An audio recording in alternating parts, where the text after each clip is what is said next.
Hello party people. Hey guys, and Merry Christmas or Happy New Year depending on when I upload this. Very excited for this one. I've had such a great reading year. It's been fun. I loved getting back into reading this much. I mean, actually this is the most books I've read in my whole life, like within a year. 35. Like if you know me, then my attention span is not that great. And even though I've always been a reader, like just sitting down to read like 6 books a month is something that I've never done before.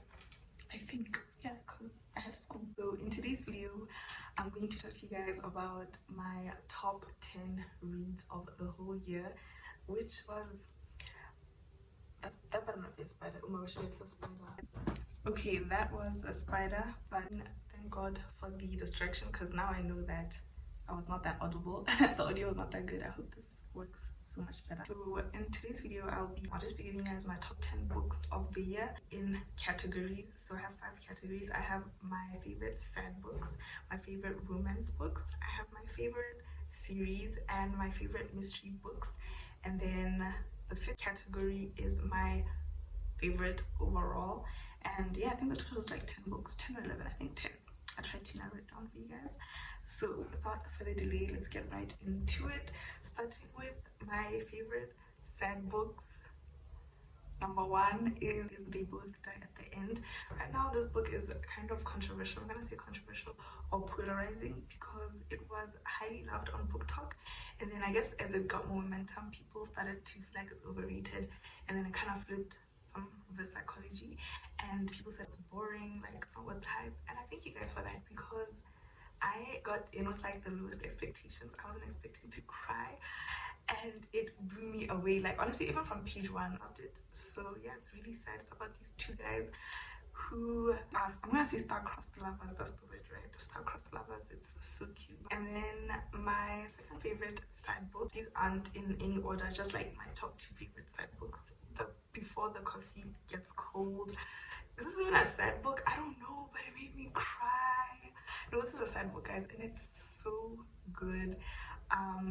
It's about this cafe. I don't know if I'm gonna spoil it for you guys because I got into it like a bit blank, but yeah, it's like about this cafe that people get into it and they time travel. You can time travel if you fit all the conditions.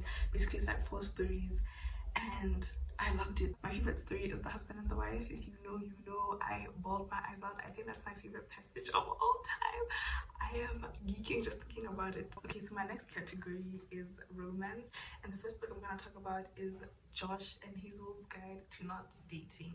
I think this is like Friends to Lovers. I don't remember, but yeah, it's like an odd pairing, and I think this book is so cute. It was funny. It was cute. I think it's a double POV at some point, not the whole time. You know what, it worked out perfectly, and it's by Christina Lauren. I think Christina Lauren writes really cute romance. She also wrote The Unhoneymooners, another one I loved, and she wrote Love and Other with 2 very popular rom-com books. So I think she knows what she's doing. Josh and Hazel's Guide to Not Dating is like a fast read as well if you're trying to build momentum for the new year, you know, your new reading goals. And then the second romance book that I absolutely fell in love with, this is probably my favorite romance book of all time. That's such a high pedestal now that I think about it, but it is The Worst Best Men by Mia Sosa. This book has my heart. It has all the best tropes. I'm not gonna say which tropes because I want you guys to see for yourselves. It's funny. The main character is also a black woman, which for me personally, I think representation matters a lot in media like TV, film, and books. And it's a black woman. She's funny. So the premise for this book is she's a wedding planner, and then her fiance bails out on her on the day I believe, and or just before, like the day before the wedding. She blames the best man, so her fiance's best friend, and then they reunite like after a few years, and it just takes off from there. Next category, we have my favorite series of the year. These aren't in any particular order, but this is like the first series that I fell in love with in the year, and this is The Red Queen. The Red Queen, you guys. I feel like the fandom for the Red Queen has died out. I don't see anyone talk about it anymore.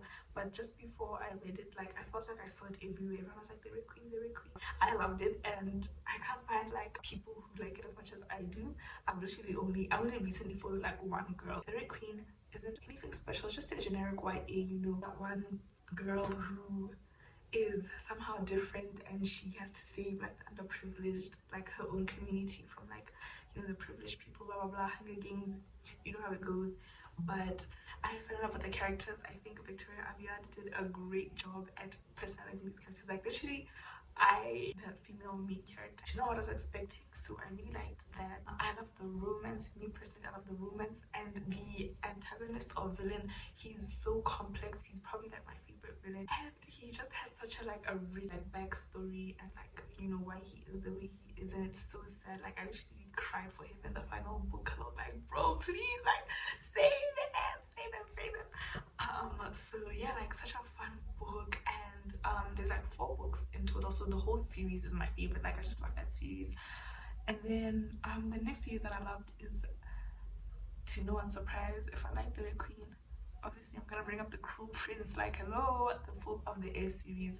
You guys, I did not like the first half of the Cruel Prince because of the trope, but after like that little phase is over, like from the second half of the book and the second book, like all together, that's like the best top 3 romance I've seen in a book series. I love The Wicked King, that's the second book in the series. So one thing about like these 2 books, like the Red Queen and the Cruel Prince, are very political. So it's not like with Shattered where it's like romance and then there's like a dash of dystopia, a dash of politics. Like they're very politics based and strategies, you know. Sometimes the lovers are like in separation a little bit, so you know, if you're not into that kind of thing, just be warned. But it's very rich, nice world building in both series. The final series that is my favorite is the Inheritance Game. I haven't finished reading the second book in the Inheritance Games because it's on my iBooks, and literally every time I try to read it, something goes wrong. It just kind of has discouraged me. Like the last time I tried to read it, literally 2 weeks ago, it just will not stop offloading from my iBooks, so I gave up. Like I'll try that again next year because I have a whole new TBR for January and it's beyond me. However, the first book was so great. It has like mystery elements to it and romance. Obviously I love me some romance subplot. Yeah, like all the characters are interesting. Like the female MC, she's probably like my favorite top 3 of the year. Yes. And next up I have mystery. So my favorite mystery of the year, I read not that many honestly. Like I read Colleen Hoover before she got this controversial, so please like give me a pass. Okay, so it was before she, I don't know if you guys know, but like she has like some crazy thing with her son, like allegedly, right? I don't know anything. So yeah, like this came out after I read her books, and it came out after I pledged and I told myself I'm not reading any more of her books because like I kind of messed up. Like I'm sorry, they're very like mentally, like you really have to be like shit like you. So yeah, but I read Verity, I read A Good Girl's Guide to Murder, One of Us is Lying, One of Us is Next, and my favorite mystery out of these is One of Us is Lying. Like about these high schoolers who, I think there's like a murder there's a murder at the school like during detention, and these kids are, I want to say framed, but basically the murder happened inside the detention, and because it's just these 5 kids, and the teacher, like it's between these 6 people, so everyone's trying to figure out like what the hell happened. And it's like multiple POV. I usually don't like multiple POVs, but I had no problem with One of Us is Lying, and in fact I loved every single POV. There's no POV where you kind of see the name and you're like, oh my god, bro, oh my god, which happens with multiple POVs, and that's why I don't like them. But this time, like I actually was like, oh my god, this is so interesting. Yeah, like I love the book honestly. I really went to get the second one. It's not really directly linked, it's like a spin-off a little bit from one of the characters from the book who wasn't a main character but played a vital role, and then she gets like to be the main character in One of Us is Next, and it's a cute book as well. But One of Us is Lying is my number 1. My final category, these are my overall favorite books. I don't know what categories to put them in, or if I should just say miscellaneous. don't want to say stuff, I don't want to say this, that. You just hear what books I'm gonna talk about. My top 3 books, right? This is my top 3 of the whole entire year, and I'm going to name Before the Coffee Gets Cold again, which I said was my favorite sad book. It's just my favorite book, one of my favorite books that I have read overall this year, and I read it as an ebook. I want to get the physical copy, but it just doesn't logically make sense to get it right now. So until then, I just have to hold off. But the cover is really pretty. I saw that exclusive books just last weekend.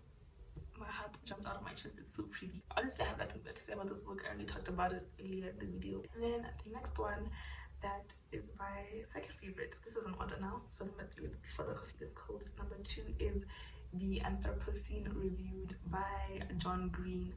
That's a surprise to me personally. I wasn't expecting to like it that much. I mean, I knew I'd like it because it got a lot of awards. I mean, that doesn't mean anything. Getting awards doesn't mean anything because such a fun age got like to be best debut, blah blah blah. Didn't like it. And The Anthropocene, I feel like it warmed me up to John Green. I read 2 of his books. I read The Fault in Our Stars and Paper Towns, and this non-fiction book, The Anthropocene Reviewed, did it for me. So basically, he kind of shares facts, fun facts. It starts off like fun facts and stuff like that, and like he just rates things in life. Like he could be like ring lights. At the age of this or that, and he's telling us a little backstory about like ring lights for him, and then he's like, I give ring lights 4 stars. And you know, as the book progresses, they start to become a bit more personal. He's telling us stories and just like words, not words of encouragement, but just like I kind of equated like, what's it called? I paralleled it to Everything Everywhere at Once. So I feel like that says a lot. If you watched Everything Everywhere all at once, like everyone who watched it was like, okay, like this is some good food, myself included.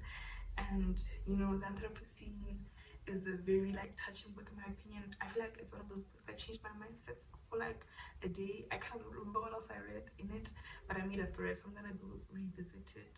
However, like I know how it made me feel, and it made me feel like really hopeful and just really like hard-eyed about humanity and our experience here on earth. That sounds crazy, but yeah, like, and John Green is oddly relatable. Like, I'm a 23-year-old black girl, and I found this 50-year-old man, white man, relatable. Like, bro, what do you have in common? We have anxiety in common. He talks about anxiety so well and so relatably. Like, I felt like I was hugged by that book. It's such a good book. And it's a non-fiction book, so that says a lot. Like, I have not listed any other non-fiction book here because I don't really read non-fiction, and it's like a self-help book. But yeah, like Shane says. Okay, and then finally I have Circe, Magdalene Miller. Yes, Circe. And what happens in Circe? So Circe is basically like the story Odyssey. It's like that story, but from Circe's point of view, and Odysseus features in it, and she just it's like a story, like literally her life story, from the time she's in her father's hole to like when she then has to find her way through on earth, right? Yeah, it's nice to see her get empowered, and it's a touching book, and it has such a nice pace. Like I loved reading that book. You know when you're reading a book and you're like, this is so good. It wasn't confusing. One thing I liked about it is it features stories from other Greek mythology tales. So we read about Icarus, and who else do we read about? The labyrinth and the maze, yeah, and the what's it called? The bull. What's it called? That bull. I forgot the name. Circe just takes us to these stories, and then through Circe's stories, and she still remains as the main character even through all of these things. But it just kind of tells us like her part a little bit in these Greek mythology tales, which me personally, before this, I had no idea who the hell Circe was. You know what? Like, she's mother, she's sibling, she's sister, she's a queen, she is, yeah, like she's an icon. I love Circe. Thank you to this book. Okay guys, so that is it for me for this video. I really wanted to keep this video short and sweet because it's my second book video that I filmed. I can't upload the other one. If you go back to my page, you'll see there's no book video, and I think it's because of the length, which was really annoying. But yeah, I wanted to keep this one short and sweet. So I hope you guys check these books out. I hope they help you guys with your reading goals for 2023. And yeah, I'm really excited about this microphone. I think I will start to film sit-down videos like this. I'm gonna film so much more sit-down videos because I don't like editing them when the audio is awful, and this has been really encouraging. So yeah, thank you guys for watching, and happy new year. Really excited for 2023. Going to be consistent, so subscribe. Okay, that's my new year's resolution. I'm going to be consistent. I wasn't planning to come back on YouTube in 2022, but I somehow came back and I've loved it so far. I'm just taking my journey at a nice pace, and I think 2023 I'm just going to be a bit more consistent because I'm still trying to figure out how exactly I want to present myself on YouTube, you know. Yeah, so bye guys, and I'll see you next time. Subscribe.